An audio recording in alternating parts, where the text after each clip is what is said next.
iri banga Pawulo yandikiye Abanyefeso mu gice cya kabiri ryari ibanga ryo kubereka ingene bakijijwe kubera ubuntu, n'ingene ubuntu bw'Imana bwashizwe hejuru cyane gose.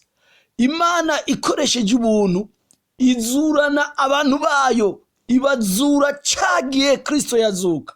Ivuga ngo abazomwizera bose nabo nyene habayeho decret officiel yuko nabo bazozuka. Nivyo bari barapfuye, bari bishwe n'ibicumuro vyabo, abantu baganzwa n'imwemu ziganza ikirere, imwemu zo guharara, imwemu zibigezweho, abantu bakifokariza kubigezweho bagaca bibagira kwifokariza kuri Kristo. Abantu bakifokariza kubiharawe bakibagira kwifokariza kuri Kristo. Rero Pawulo yandikira Abanyefeso, nivyo wewe ari mu gasho, mugabo abandikira icete agomba kubereka amabanga n'uburyo Imana yabakijije, kandi n'uburyo ingene Imana yari yarabashikirije Kristo. Haleluya! Nka kibirengeye ibihe vyose mu mwanya wose, nk'umuntu afise ubukuru bwose, ububasha bwose. Note bien, nta uganza azobaho aruta Kristo, nta n'ibihe biryoshe bizobaho biruta Kristo, nta n'ivyigeze kubaho muri ivyo yaba baganza cankwe ibihe biryoshe vyabayeho vyaje biruta Kristo. Nico gituma mu gice cya mbere umurongo wa 21 bavuga ngo kandi yamushikirije vyose ibishira munsi y'ibirenge vyiwe, kandi imuha ishengero ngo abe umutwe waryo wo gusumba vyose, niryo mubiri wiwe unengesera vyose kandi hose. Kristo niwe mutwe, niwe chief. Aya niyo mabanga Pawulo yariko yandikira Abanyefeso mu gitabo ciwe. Ariko reka umviriza igice cya kabiri ingene kivuga, ababwira ingene bazutse, bakize, babohotse, iyo bari ivyabaganza, ivyo byose Imana yarabiciye irabisenyura, hama ibakirisha ubuntu bwa Kristo. Kuko hari icyo Imana yagomba ko bakora, turaza kugisoma mu murongo w'10. Hari ikintu Imana yagomba mu gice cya kabiri murongo w'10.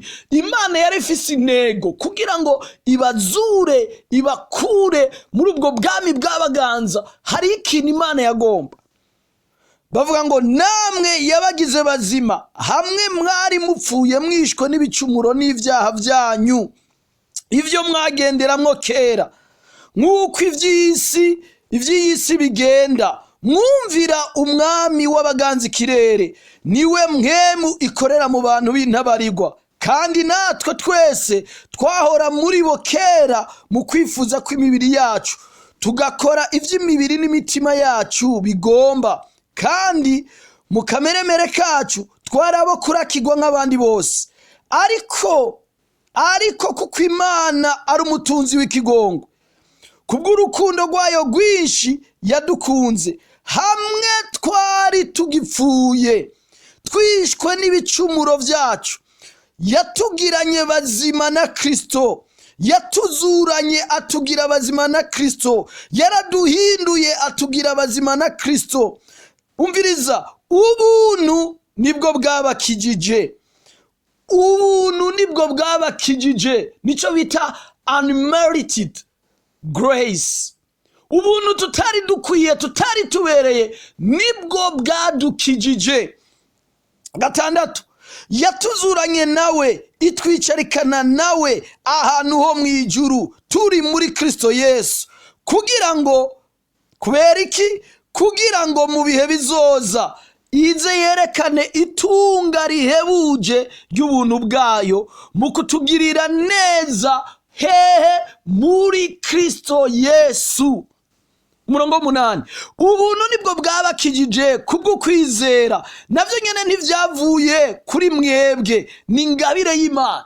Ntivyavuye kuri wewe kubera wize amashuri menshi, ntivyavuye kuri wewe kubera ufise amafaranga menshi, ntivyavuye kuri wewe kubera wahisemwo neza, ntivyavuye kuri wewe kubera uri gihangange, ntivyavuye kuri wewe kubera uri nyarucari, ntivyavuye kuri wewe ngo Imana ikugendere kubera waburaniwe. Ubuntu bw'Imana nibwo bwadukijije, navyo nyene ntivyavuye kuri twebwe, ni ingabire y'Imana.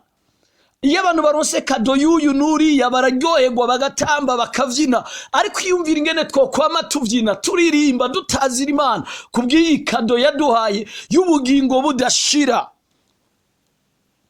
Umurongo w'9, nivyavuye ku bikorwa kugira ngo hoye uwirarira, ntiyagire n'umwe yishira hejuru ngo ni jewe, ngo nibi. C'est la grâce, c'est bel et bien la grâce. Ubuntu nibwo bwadukijije. Kubera iki Imana yadukirishije ubuntu? Yipfuza iki? Yari ingabije iki? Nivyo bavuga ku murongo w'10, bavuga ngo kuko turi ibikorwa vyayo, twaremewe muri Kristo Yesu ngo dukore ibikorwa vyiza ivyo Imana yateguye kera ngo tubigenderamwe. Hari ibintu Imana yateguye mu buzima bwawe wategerezwa kugenderamwe, ivyo navyo si bindi, wategerezwa kugendera mu bikorwa vyiza. Ubuzima bwawe wategerezwa kubohera mu bikorwa vyiza. Umuntu akabaho akora ivyiza, yipfuziriza ivyiza abandi, agabije ivyiza abandi, yumva umutima wiwe unezererwa ko abandi babona ivyiza. Mu bwami bw'Imana umuntu agasukayo ivyiza vy'Imana, ariko hariyo abasukayo amadesordre, hariyo abasukayo ubwicanyi, hariyo abasukayo amahane, hariyo abasukayo, hariyo abadadika. Ariko Imana yagomba yuko tubaho dukora ibikorwa vyiza. Imana yo mwijuru ibahezagire. Aya niyo mabanga Paulo yanditse mu gice ca 2 cyo mu gitabo c'Abanyefeso, ababwira ngo mwari mupfuye, mwari mufise umwami aganza ikirere, niwe yabaganza, niwe yabayobora, hama mwari ho mwebwe mukora ivy'imibiri yanyu n'imitima yanyu yifuza. Ariko kubera Imana ari umutunzi w'ikigongwe, yarabazuranye na Kristo ibicarikana ahantu ho mwijuru, ifise intego yavuze ku murongo w'7, kugira ngo mu bihe bizoza Imana izokwerekana itunga ryayo ryabayeho mw'isi, niyegeranya abo bantu bose bavuye mu mahanga yose, ribe nk'itunga ry'Imana, abera batahurutse bashitse mu gisagara c'Imana. Hama ikivuga ngo ubuntu nibwo rufunguruzo, nibwo bwabakijije. Nivyavuye kuri mwebwe, nivyavuye ku bikorwa vyanyu, nivyavuye ku migabo yanyu, ariko vyavuye ku buntu bw'Imana, kugira ngo ntihagire uwirarira. Ntivyavuye ku bikorwa ngo ndatanga cyane, ndasenga cyane, nditanga cyane, nakoze ibi cyane jewe. Oya, ntivyavuye ku bikorwa kugira hagire uwirarira, ariko Imana yari yabiteguye kera kugira ngo tuzobigenderemwo mu bwami bw'Imana. Aya niyo mabanga, les vrais secrets du 2e chapitre de l'épître d'Éphésiens. Imana yo mwijuru ibahezagire, mugire umugisha. Haleluya, muhezagirwe.